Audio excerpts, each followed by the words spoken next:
ক্ষমতা, ওনার টাকার কাছে সবাই বিক্রি হয়ে যায়। ওনার কেউ বইয়ে কথা বলে না, কেউ টাকার মায়ায় করে কথা বলে না। আমার ঠিকানা হচ্ছে কক্সবাজার সদর উপজেলা কুরুশকুল ইউনিয়ন, যেখানে মাননীয় প্রধানমন্ত্রী লক্ষ লক্ষ মানুষ টাকার জন্য আশ্রয় প্রকল্প করেছেন। বিশ্বের সর্ববৃহৎ আশ্রয় প্রকল্প হতে কুরুশকুলে, এই কুরুশকুলের নাম প্রধানমন্ত্রীর মুখস্থ। ওই কুরুশকুলের সন্তান আমি, কুরুশকুল 1 নম্বর ওয়ার্ডের সন্তান আমি। ওনার জায়গা জমিদের অভাব নেই, তারপরে ওনার এত কেন লোক, ওনার এতই সন্ত্রাসী। ওনার সাথে যারা থাকে প্রত্যেকের 10টা 20টা মার্ডার মামলা থেকে শুরু করে, উনি ওই দেলোয়ার হোসেন সাঈদীর যখন মৃত্যুর রায় দণ্ডিত হয়েছিল, সেই রায়ের যে নাশকতা হয়েছিল কক্সবাজার, একটা বড় নাশকতা, ওই নাশকতার উনি অন্যতম আসামি। উনি জেলা আওয়ামী লীগের অফিস পোড়ানো মামলার আসামি।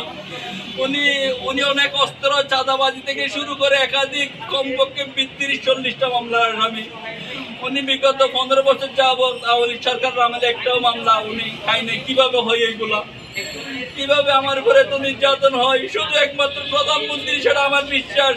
প্রধানমন্ত্রী যেহেতু ভুক্তভোগী, ঘর ছাড়া মানুষের কত কষ্ট, ঘর ছাড়া একজন নারী একজন পুরুষের কত কষ্ট।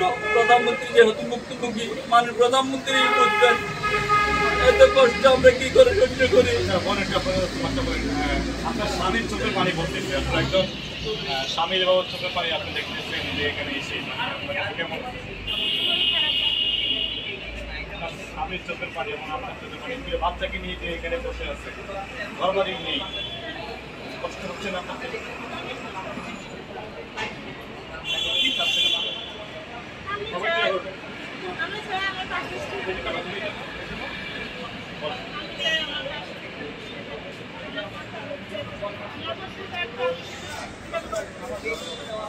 আমার ছেলেমেয়েদের পড়াতে পারবে। 9 মাসের গর্ভবতী সন্তান একটা আছে, সেই সন্তানকে নিয়ে আপনি এখানে আসছেন, কষ্টে বুকটা ফেটে যাচ্ছে না? অনেক কষ্ট হচ্ছে, আমি ওনার করতে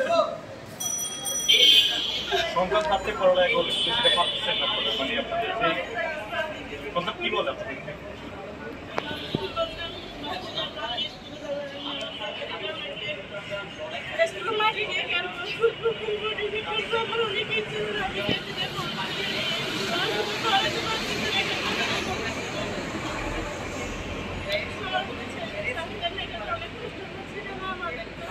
আমাদের ছেলেকে আমরা ভালো ড্রেস দিতে পারি না, আমরা লেখাপড়া করাতে পারি না, ভালো টিফিনের টাকা দিতে পারি না।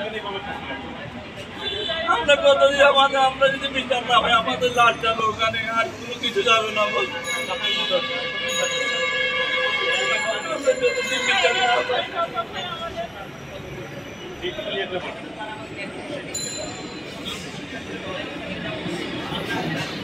যতদিন বিচার পাই